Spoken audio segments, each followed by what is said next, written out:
ഹിന്ദു മതവിശ്വാസപ്രകാരം ഏറ്റവും പവിത്രമായ സസ്യമായി തുളസിച്ചെടി അറിയപ്പെടുന്നു. മിക്കവാറും എല്ലാ വീടുകളിലും ഇത് കാണപ്പെടുന്നു. തുളസിച്ചെടിയുള്ള വീടുകളിൽ ലക്ഷ്മി ദേവി വസിക്കുന്നുവെന്ന് വിശ്വസിക്കപ്പെടുന്നു. ഇതോടൊപ്പം വിഷ്ണുവിന്റെ അനുഗ്രഹവും നിങ്ങൾക്ക് ലഭിക്കുന്നു. നിരവധി ഔഷധ ഗുണങ്ങൾ ഉള്ളതിനാൽ തുളസി വളരെ പ്രയോജനപ്രദമായ സസ്യമായി കണക്കാക്കപ്പെടുന്നു. കൂടാതെ വാസ്തുശാസ്ത്രത്തിലും തുളസിക്ക് പ്രത്യേക പ്രാധാന്യം നൽകിയിട്ടുണ്ട്. പണ്ടുകാലം മുതൽക്കേ വീടുകളിൽ തുളസിച്ചെടിക്ക് വെള്ളം അർപ്പിക്കുന്ന രീതി നിലനിൽക്കുന്നുണ്ട്. എന്നിരുന്നാലും തുളസിച്ചെടിക്ക് വെള്ളം അർപ്പിക്കാൻ പാടില്ലാത്ത ചില ദിവസങ്ങളുണ്ട്. ഈ ദിവസങ്ങളിൽ തുളസിച്ചെടിക്ക് വെള്ളം അർപ്പിക്കാൻ പാടില്ലാത്തതിനു പിന്നിലെ കാരണം എന്തെന്നും നമുക്ക് നോക്കാം. മതപരവും മംഗളകരവുമായ പ്രവൃത്തികളിൽ ഹിന്ദുക്കൾ തുളസിച്ചെടി ഉപയോഗിക്കുന്നു. എല്ലാ ദിവസവും തുളസിച്ചെടി നനയ്ക്കുന്നത് വളരെ ഗുണകരമാണെന്ന് കണക്കാക്കപ്പെടുന്നു. എന്നിരുന്നാലും നിങ്ങൾ ഇത് ഞായറാഴ്ച ചെയ്യരുത്. കാരണം ഞായറാഴ്ച ദിവസം തുളസി ദേവി മഹാവിഷ്ണുവിനു വേണ്ടി വ്രതമനുഷ്ഠിക്കുന്നുവെന്നും ഈ ദിവസം നിങ്ങൾ തുളസിക്ക് വെള്ളം സമർപ്പിച്ചാൽ അവളുടെ വ്രതം തടസ്സപ്പെടുമെന്നും വിശ്വസിക്കപ്പെടുന്നു. ഞായറാഴ്ച ദിവസം നിങ്ങൾ തുളസിച്ചെടിക്ക് വെള്ളം സമർപ്പിച്ചാൽ നിങ്ങളുടെ വീട്ടിൽ നെഗറ്റീവ് ശക്തികൾ വസിക്കുമെന്നും വിശ്വസിക്കപ്പെടുന്നു. ഇക്കാരണത്താൽ ലക്ഷ്മി ദേവി കോപിക്കുകയും നിങ്ങൾക്ക് ജീവിതത്തിൽ ചില പ്രശ്നങ്ങൾ നേരിടേണ്ടി വരികയും ചെയ്തേക്കാം.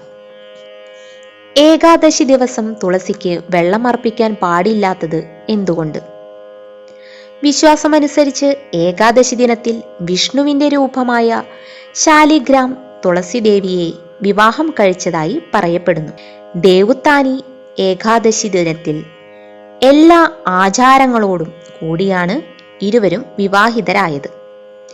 തുളസീദേവി ഏകാദശി നാളിൽ വ്രതമനുഷ്ഠിക്കുമെന്നും ഈ ദിവസം ജലം അർപ്പിച്ചാൽ അവളുടെ വ്രതം മുറിയുമെന്നും വിശ്വസിക്കപ്പെടുന്നു. ഇതിന്റെ ദേഷ്യത്തിൽ ചെടിയും ഉണങ്ങിത്തുടങ്ങുന്നു. ജ്യോതിഷപ്രകാരം ഒരു പിച്ചളപാത്രത്തിൽ വെള്ളം നിറച്ച് 4-5 തുളസി ഇലകൾ ഇട്ട് മാറ്റിവെക്കുക. ഇത് രാത്രി മുഴുവൻ വെച്ച് രാവിലെ വീടിന്റെ പ്രധാന വാതിലിൽ ഈ വെള്ളം തളിക്കുക.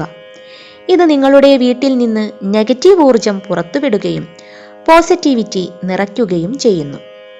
വ്യാഴാഴ്ച ദിവസം തുളസിച്ചെടിക്ക് പാൽ അർപ്പിക്കുന്നതിലൂടെ നിങ്ങളുടെ എല്ലാ ആഗ്രഹങ്ങളും സഫലമാകും. വീട്ടിൽ സന്തോഷവും ഐശ്വര്യവും നിറയും. ഐശ്വര്യത്തിനായി വീട്ടിൽ തുളസിച്ചെടി സ്ഥാപിക്കുക.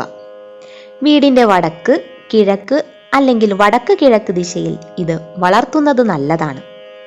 തുളസിച്ചെടിക്ക് ആവശ്യത്തിന് സൂര്യപ്രകാശവും വായുവും ലഭിക്കുന്നുണ്ടെന്നും ഉറപ്പാക്കുക. ഇതിന്റെ പരിസരം എപ്പോഴും വൃത്തിയായി സൂക്ഷിക്കുക. തുളസിച്ചെടിക്ക് സമീപം ചവറ്റുകുട്ടകൾ, ചെരിപ്പുകൾ, ചൂലുകൾ എന്നിവ സൂക്ഷിക്കരുത്.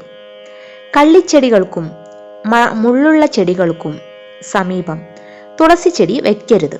കാരണം ഇത് നെഗറ്റീവ് എനർജിയും ദൗർഭാഗ്യവും ആകർഷിക്കും. എല്ലായ്പ്പോഴും ഒരു പ്ലാറ്റ്ഫോമിൽ വേണം ചെടി നടാൻ, നിലത്തല്ല. 1, 3, 5 എന്നിങ്ങനെ ഒറ്റ അക്കങ്ങളിൽ വീട്ടിൽ തുളസിച്ചെടി നടുക. വീഡിയോ ഇഷ്ടമായെങ്കിൽ ലൈക്ക് ചെയ്യാനും ഷെയർ ചെയ്യാനും മറക്കരുത്. ഇതുപോലെയുള്ള വീഡിയോസ് നിങ്ങൾക്ക് ലഭിക്കുന്നതിനായി ചാനൽ സബ്സ്ക്രൈബ് ചെയ്യുക. നന്ദി.